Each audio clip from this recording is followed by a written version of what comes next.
Olá pessoal, professor Paulo Rodrigues chegando com um vídeo curtinho sobre erros comuns para quem está começando no LaTeX, ou algumas pequenas dificuldades, tá? Mas que são de simples solução. O primeiro erro, gente, vocês estão vendo aqui na minha tela do lado direito, eu tenho aqui um texto, um triângulo retângulo tem lá as medidas A igual a 5, B igual a 4 e C igual a igual a 5 centímetros, B igual a 4 centímetros e C igual a 3 centímetros. Observe que a unidade ficou separada do 3. Isso não é bacana. Então, como é que eu corrijo isso? Gente, tem uma maneira que é colocando um caractere que vai grudar a unidade à equação. Tá? Um erro comum que a gente vê é colocar a unidade dentro do modo matemático. Simplesmente colocar assim, A igual a 5 centímetros. Por que isso fica errado? Além de suprimir o espaço, o modo matemático, olha aqui como é que ficou os 5 centímetros, vai ficar em itálico. E pelas normas, as unidades não devem ser representadas em itálico, a unidade em texto normal. Então, o que você vai fazer? Vai colocar, após fechar o modo matemático, A igual a 5 centímetros, vai colocar esse espaço que é um tio. Esse tio ele não vai aparecer no arquivo compilado. E ele não vai deixar que ele fique separado, a unidade do número, pelo menos. Então, quando a gente faz isso, compila, então tá aí, problema resolvido. Então, esse erro, trabalhando com unidades, lembrando, a unidade não deve ser itálico, para você não ter o perigo na quebra de linha, a unidade separada do número, você coloca esse tio sempre que você estiver digitando unidades, ok? Fica a dica aí para trabalhar com unidade, quem está fazendo uma dissertação ou um trabalho, isso aí é um erro considerado grave, né? Principalmente se colocar em itálico.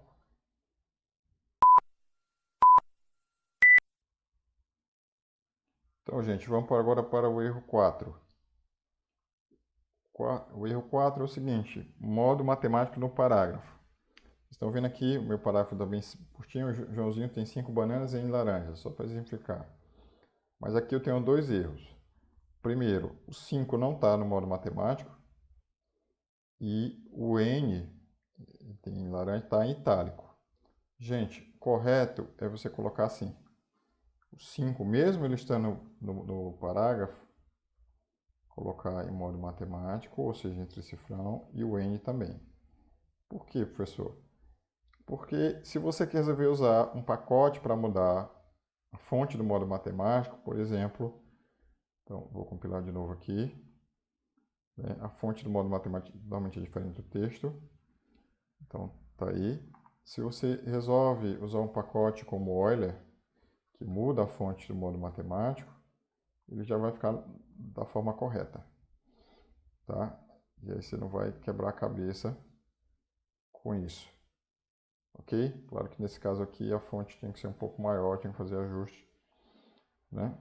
O Joãozinho tem 5 bananas em laranja. Mas quando você vê isso, você tem um texto, um livro, uma dissertação, tem partes que estão no modo matemático, partes que não estão, dá para notar a diferença, que tem um bom olho. A fonte do modo matemático, por exemplo, o N não é itálico, quer dizer, ele é um itálico, mas não é o mesmo itálico se eu colocar a função itálica. Então, a solução é sempre colocar qualquer elemento desse, colocar no modo matemático. Ok? Então, fica a dica aí, esse é o erro 4.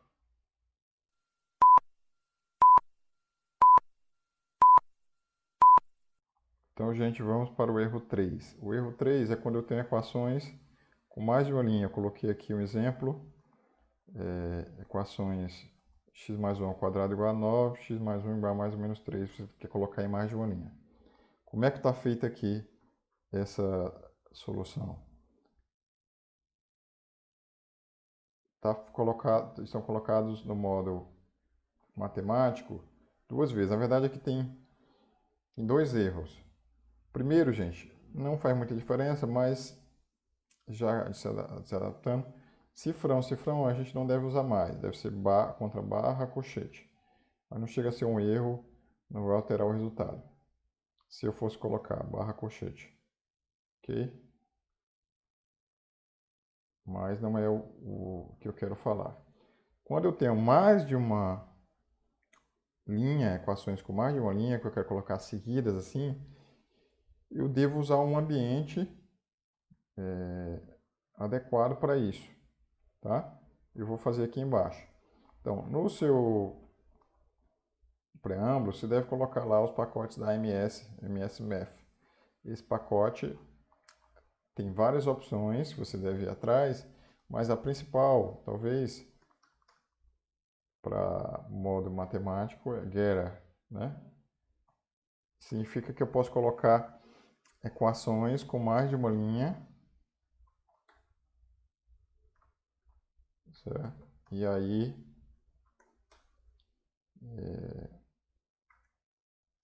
não tem perigo de, na quebra de página, separar de uma página para outra. Vai ficar, vamos recompilar aqui para ver o que acontece. Certo?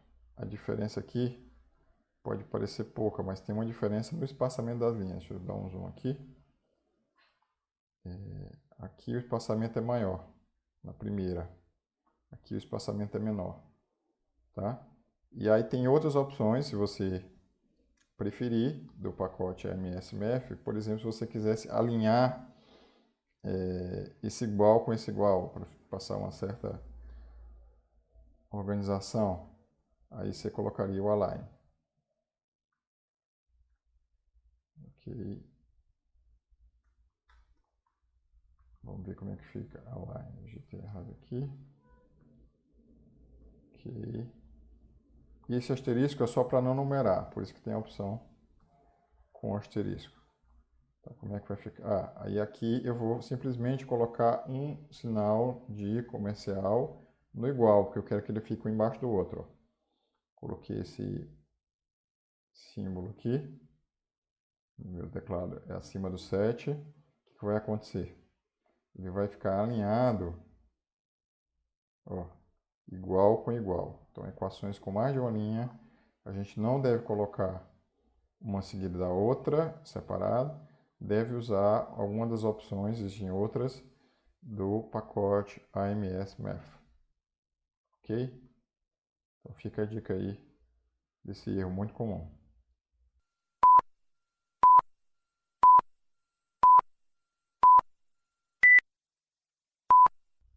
Então, gente, o erro 2 é a questão dos operadores matemáticos. Alguns operadores matemáticos são diferentes, por exemplo, em inglês e em português. Um exemplo claro disso é o seno, né? A tangente. Então, por exemplo, não tem, se eu colocar, digamos aqui, eu colocar uma equação, seno de x, seno de 2x igual a 1, ok? O que vai acontecer? Vou compilar isso aqui. O seno vai ficar no modo itálico, né? Aqui está no pacote Euler, eu vou tirar o Euler só para ficar mais claro. Fica em itálico e aí ele fica não padronizado, por exemplo, se você colocar, digamos que fosse cosseno de 2x, o cosseno tem, cosseno é do mesmo jeito. Cosseno de x mais seno de 2x igual a 1. Então ficaria um itálico e outro não itálico, como você pode ver aqui na tela. Olha a diferença. Como é que eu resolvo isso? Existe também da série de pacotes da AMS essa opção de você declarar os operadores matemáticos que você tem. Certo? Então, eu tenho que colocar lá no meu preâmbulo, declarar, por exemplo, o seno e a tangente. Porque o seno em inglês é com i, né? E a tangente, que em português é TG e em inglês é TAN. Então, todos os operadores que você precisa usar, você deve declarar seno, tangente eventualmente outros aí que são diferentes do inglês. Aí sim, ó, eu posso agora colocar o barra seno e ele vai reconhecer e aí vai ficar, né, cosseno de x mais seno de 2x igual a 1, vai ficar da maneira correta.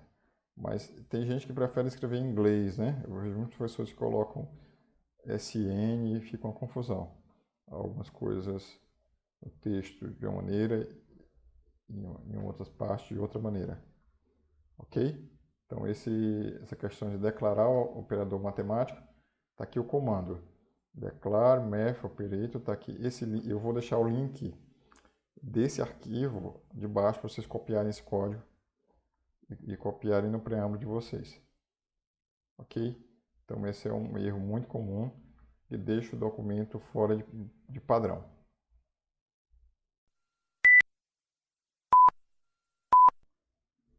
E o erro 1 do modo matemático, que a gente vê os alunos fazendo no início, que não permitem que o seu documento fique com melhor qualidade, é você colocar, se tem alguma coisa no modo matemático, você consegue separar, que está dentro do parágrafo, e você coloca como um bloco só. Observa aqui, considera a sequência de números inteiros positivos, cujos termos são 1, 2, 4, 7, 11, 3 pontinhos. Então, gente, quanto maior o bloco, né, mais dificuldade, imagina se eu tivesse um parágrafo maior. O LaTeX vai ter para quebrar essa linha e os espaços vão ficar ruins entre palavras.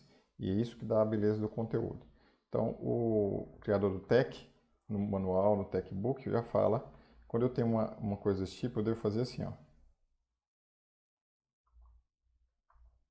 Colocar separadamente. Ok? E os 3 pontinhos aqui, eu não vou colocar os 3 pontinhos, olha lá como está compilado, eu devo colocar o barra dots. Ok? Quando eu compilar aqui, o que vai acontecer?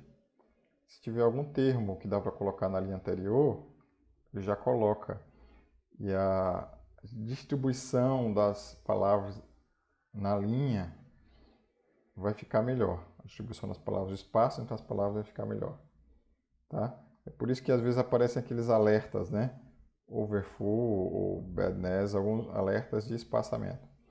Então você deve tomar cuidado com isso, para não colocar conteúdo no modo matemático dentro do parágrafo, num bloco só. Se você tem um conteúdo que você quer colocar junto, aí você coloca como display, que é colocar, né, se você quiser realmente dar um destaque grande ali, aí você coloca o barra colchete e aí ele vai aparecer centralizado, né, na linha seguinte.